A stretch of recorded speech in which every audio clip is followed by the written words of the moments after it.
جس نے گلیوں میں پھر کر کوچہ و بازار صدا لگا کر آواز لگا کر نبی کی ناموس پر پہرا دیا، تاج ختم نبوت کی حفاظت کے لیے اپنے آپ کو گلی کوچوں میں پہنچا دیا۔ میرا ایمان ہے خدا کی قسم وہ مالک اگر اس ارادہ کرنے والے کو معاف کر سکتا ہے تو پھر یہ بندہ دو عالم سے خفا میرے لیے تھا، جو عملاً کام کرے گا اس کی بخشش کے فیصلے ضرور ہوں گے۔ اس بادشاہ کا انتقال ہوا، اس بادشاہ سے اس کے چاہنے والوں میں سے کسی نے پوچھا، بادشاہ سلامت بتائیے اللہ نے آپ سے کیا معاملہ کیا؟ بادشاہ کہنے لگا مجھے اللہ کے دربار میں پیش کیا گیا، خالق کائنات نے فرشتوں کو حکم دیا، میری بخشش کا فیصلہ کیا، فرشتوں سے کہا اسے جنت میں لے جاؤ۔ وہ چاہنے والا کہنے لگا بادشاہ سلامت کون سا عمل آپ کی مغفرت کا ذریعہ بنا؟ بادشاہ کہنے لگا اعمال کے رجسٹر، اعمال کے دفتر تو خالق کائنات کے دربار میں پیش ہی نہیں ہوئے تھے، اس سے پہلے ہی اللہ نے میری مغفرت کے فیصلے کر دیے۔ وہ پوچھنے والا حیران ہوا، اللہ نے مغفرت کے فیصلے کر دیے، اعمال پیش نہیں ہوئے، جنت میں لے جانے کا حکم دے دیا۔ وہ بڑی حیرت سے کہنے لگا حضرت بادشاہ سلامت بتلائیے تو صحیح پھر کون سا عمل آپ کی بخشش کا ذریعہ بنا؟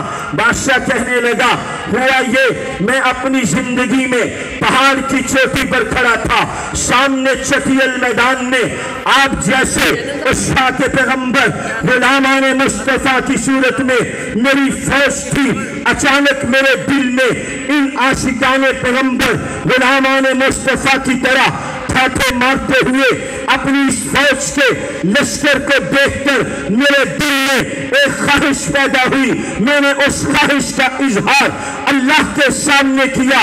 اللہ کو میری وہ خواہش اتنی پسند آئی کہ اللہ نے اسی خواہش پر میری بخشش کے فیصلے فرما دیے۔ بادشاہ سلامت وہ کون سی اتنی بڑی خواہش تھی؟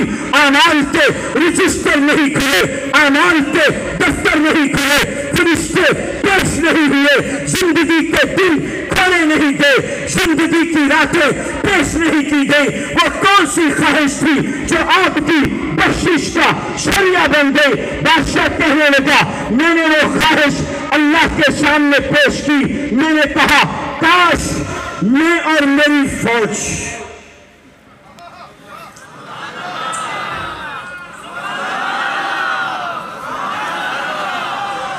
یہ والیوم بڑھ رہا ہے،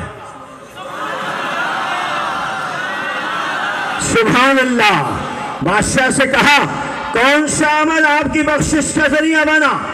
بادشاہ کہنے لگے اعمال تو ابھی اللہ کے ہاں پیش نہیں ہوئے، اس سے پہلے ہی مالک کائنات نے بخشش کے فیصلے کر دیے۔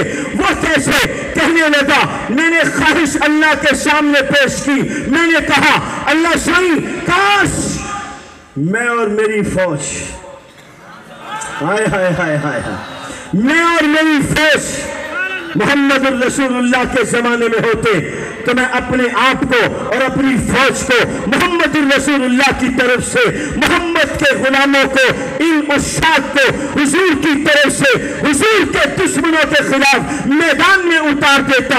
میری یہ خواہش اللہ کو اتنی پسند آئی، اسی پر اللہ نے میری بخشش کے فیصلے فرما دیے۔ یہ خواہش تھی، اللہ نے جنت میں بھیج دیا، جس نے گلیوں میں پھر کر کوچہ و بازار صدا لگا کر آواز لگا کر نبی کی ناموس پر پہرا دیا، تاج ختم نبوت کی حفاظت کے لیے اپنے آپ کو گلی کوچوں میں پہنچا دیا۔ میرا ایمان ہے خدا کی قسم وہ مالک اگر اس ارادہ کرنے والے کو معاف کر سکتا ہے تو پھر یہ بندہ دو عالم سے خفا میرے لیے تھا، جو عملاً کام کرے گا اس کی بخشش کے فیصلے ضرور ہوں گے۔